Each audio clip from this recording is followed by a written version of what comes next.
The resurrection of Jesus offers answers to more of the big questions than any other event in history. Does God exist? If so, does he care about us? Is there life after death? Do miracles occur? Can we know what's true? Does life have meaning? How should we live? We had our answers to these questions when a group of women showed up at the tomb of Jesus and were greeted by an angel who said, "Do not be afraid, for I know that you are looking for Jesus who was crucified. He is not here, he has risen, just as he said."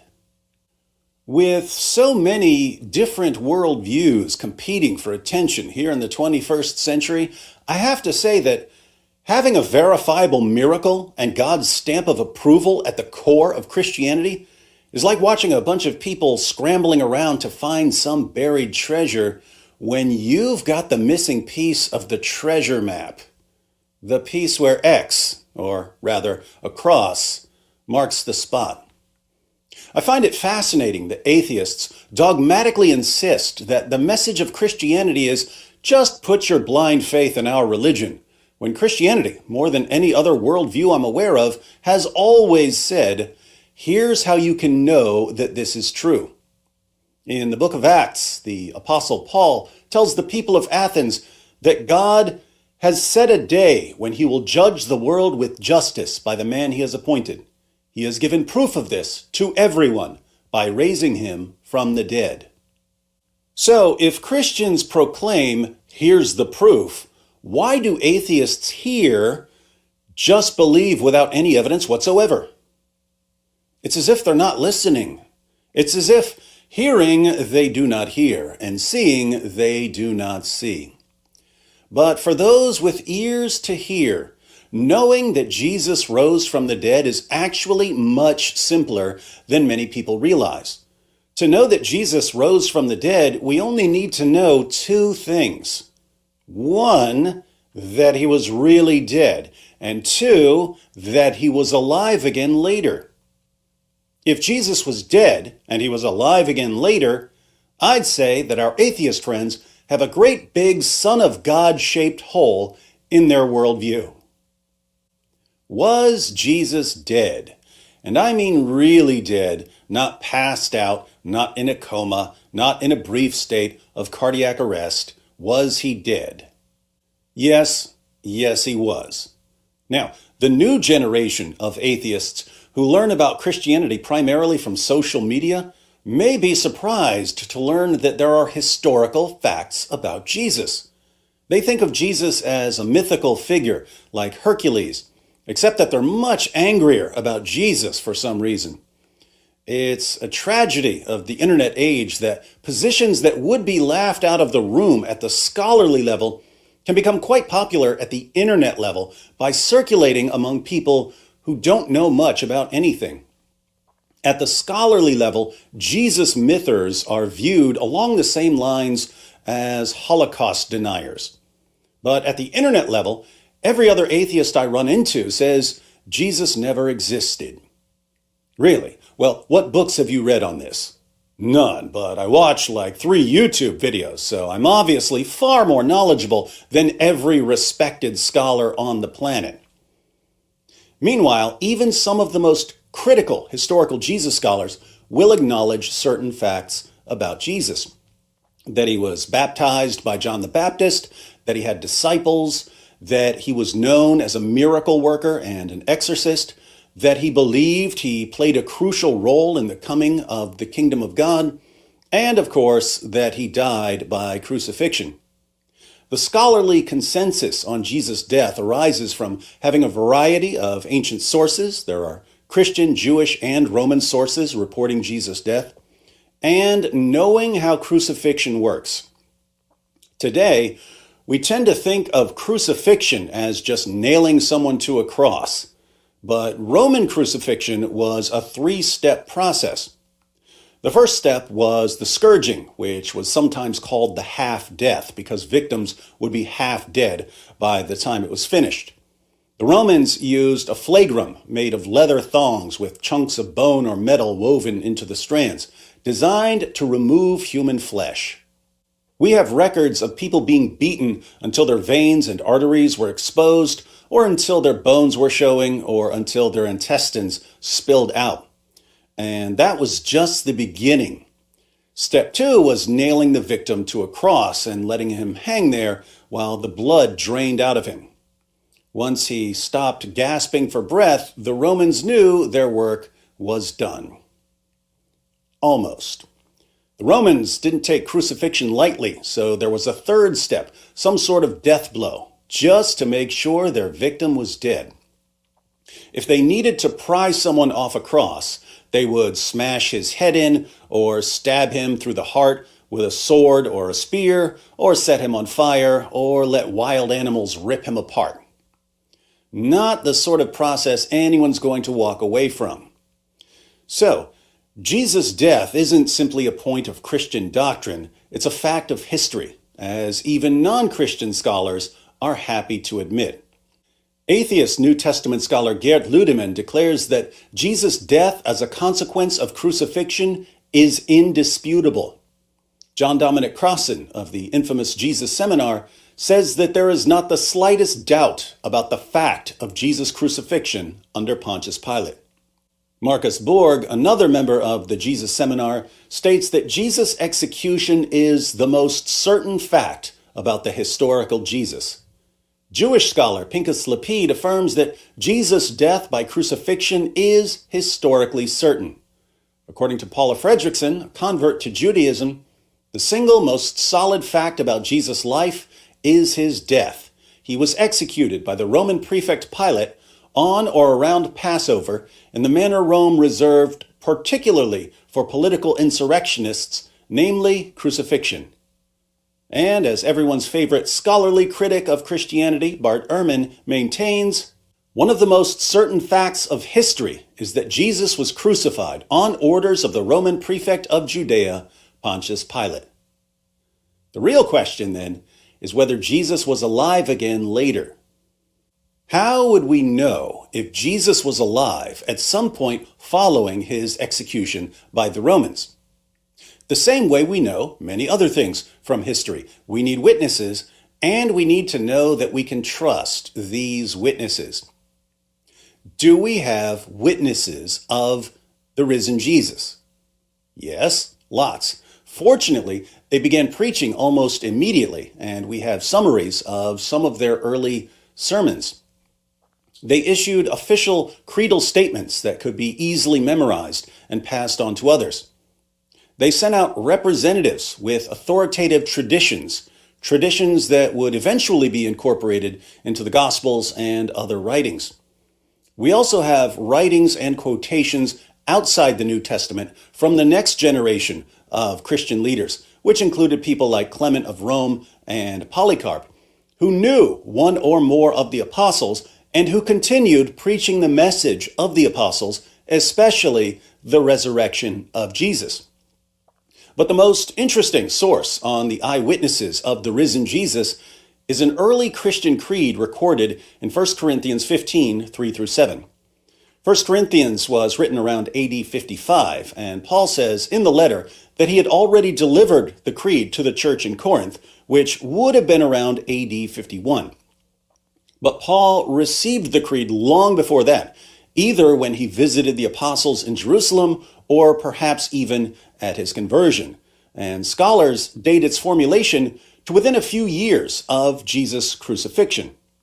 James D.G. Dunn writes, "This tradition, we can be entirely confident, was formulated as tradition within months of Jesus' death." According to Michael Goulder, Paul received the tradition, that is, he was taught it at his conversion, perhaps 2 years after Jesus' death. Ulrich Wilkins says that the creed indubitably goes back to the oldest phase of all in the history of primitive Christianity. Geert Ludemann maintains that the elements in the tradition are to be dated to the first 2 years after the crucifixion of Jesus. Paul Barnett dates the creed to within 2 or 3 years of the first Easter. Richard Burridge and Graham Gould say it dates from only a few years after Jesus' death. Robert Funk and the Jesus Seminar put it within 2 or 3 years at most. Richard Hayes says it originates within about 3 years after Jesus was crucified in Jerusalem. And Alexander Wedderburn says that it goes back to the first half of the 30s. So there's widespread agreement among scholars from across the theological spectrum that 1 Corinthians 15 contains very early material that can be traced to Jesus' original disciples shortly after his death. Let's read the passage. Paul writes, "For I delivered to you, the Christians of Corinth, as of first importance," this is foundational information, "what I also received," and here's where the creed starts, "that Christ died for our sins according to the Scriptures, and that he was buried, and that he was raised on the third day according to the Scriptures, and that he appeared to Cephas," that's Peter, "then to the 12. After that, he appeared to more than 500 brethren at one time." Paul is writing this years later, so he adds parenthetically, "most of whom remain until now, but some have fallen asleep. Then he appeared to James, then to all the apostles." The original would have ended with this appearance to all the apostles, but Jesus appeared to Paul later, so Paul adds, "and last of all, as to one untimely born, he appeared to me also." Notice what we have here. We have Jesus' death for sins, his burial, his resurrection on the third day, and numerous appearances. And we have all of it as authoritative tradition within a few years, if not within months, of the crucifixion. As for the appearances, there are appearances to individuals, Peter, James, the brother of Jesus, and eventually Paul, to small groups, the 12 and all the apostles, and to a large group. He appeared to more than 500. The list also reports appearances to both friends and foes. Peter and the apostles were followers of Jesus during his 3-year ministry, but James and Paul weren't. James didn't believe that his brother was the Messiah when Jesus was preaching in Galilee and Judea, and Paul persecuted the church and tried to destroy it. Yet they're all listed as witnesses who saw Jesus alive again sometime after his death. This passage eliminates 2 skeptical responses to Jesus' resurrection, the legend hypothesis and the hallucination hypothesis. At the internet level, there are still people who claim that Christian belief in Jesus' resurrection arose through a process of legendary development over a period of many decades. But this is factually false. We know, as a fact of history, that the resurrection was the heart of Christian preaching from the beginning. You also may have heard people argue that Jesus' disciples simply hallucinated the resurrection appearances. But a hallucination, by definition, is something that occurs in the mind of the person experiencing it. If you take a bunch of acid and a leprechaun appears to you, the rest of us aren't going to ask him for his pot of gold because we won't see him. He won't exist outside your acid-tripping mind. But Jesus appeared to entire groups on multiple occasions, and hallucinations just can't explain repeated group appearances. So, we can't attribute the resurrection appearances to legend or to hallucinations. Can we attribute them to deception? Were the disciples lying about the appearances? That's what I thought before I was a Christian, but there's a fatal flaw in the deception hypothesis. Liars make poor martyrs. While some human beings are willing to die for what they believe in, I've never met anyone who was willing to die for something he made up. In the book of Acts, chapter 4, Peter and John are arrested and threatened. In Acts 5, the apostles are put in jail and flogged. In Acts 12, James, the brother of John, is put to death by Herod, and Peter is again put in jail. The apostle Paul describes his life as a Christian in 2 Corinthians 11:24-27. He writes, "5 times I received from the Jews the 40 lashes minus 1. 3 times I was beaten with rods. Once I was pelted with stones. 3 times I was shipwrecked. I spent a night and a day in the open sea. I have been constantly on the move. I have been in danger from rivers, in danger from bandits, in danger from my fellow Jews, in danger from Gentiles, in danger in the city, in danger in the country, in danger at sea, and in danger from false believers. I have labored and toiled and have often gone without sleep. I have known hunger and thirst and have often gone without food. I have been cold and naked. The Jewish historian Josephus reports that James, the brother of Jesus, was stoned to death as a lawbreaker. Clement of Rome invites his readers to keep in mind the sufferings and martyrdoms of Peter and Paul. So the apostles didn't just preach that they had seen Jesus alive again, they were willing to endure prison, floggings, and even death as they preached. And that means they really believed what they were saying. Here again, it's not just Christians who draw this conclusion. Even non-Christians maintain that the disciples sincerely believed that they had seen the risen Jesus.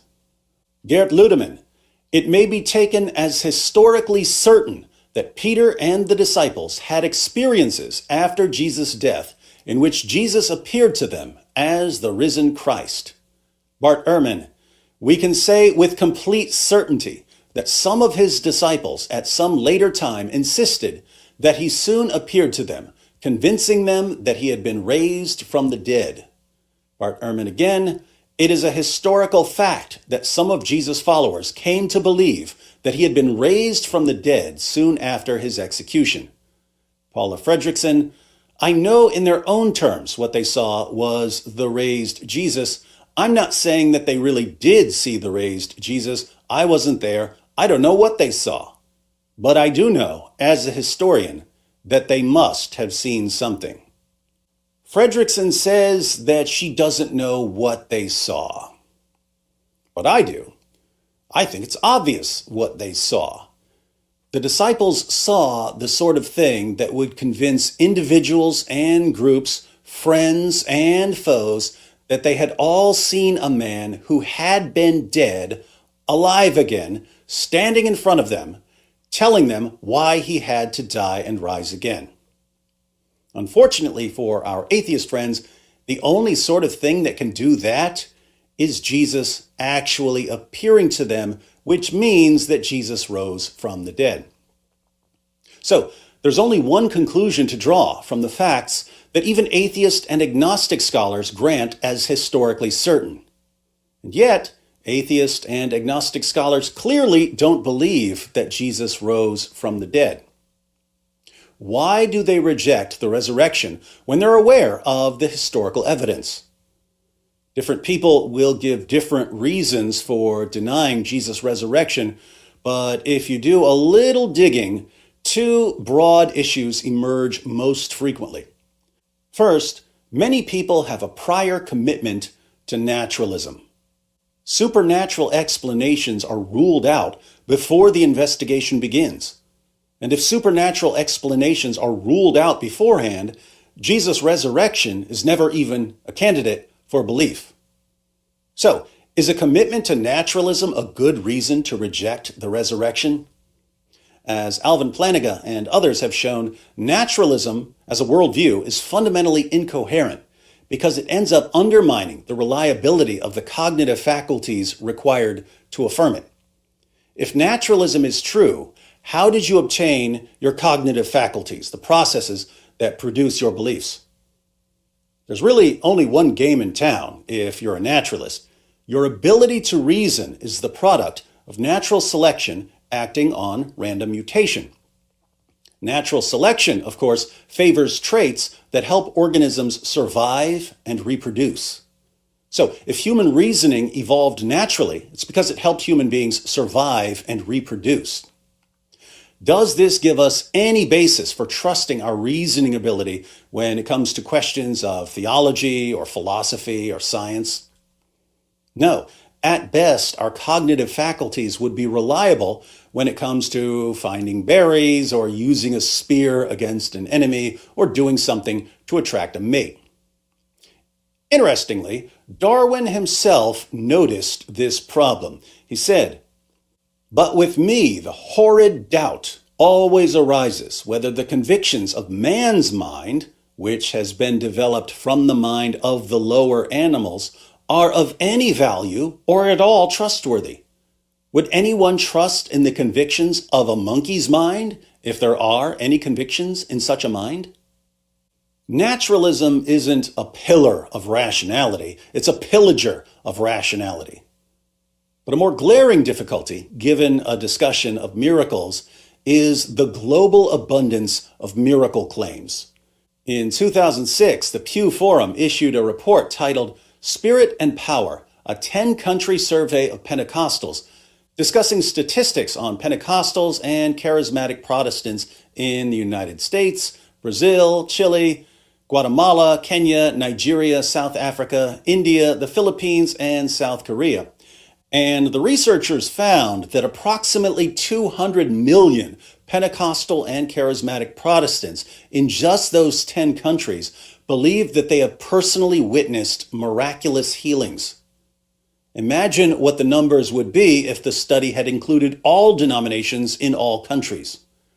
In a 2022 article for the New York Times, Dr. Molly Worthen writes, scholars estimate that 80% of new Christians in Nepal come to the faith through an experience with healing or deliverance from demonic spirits.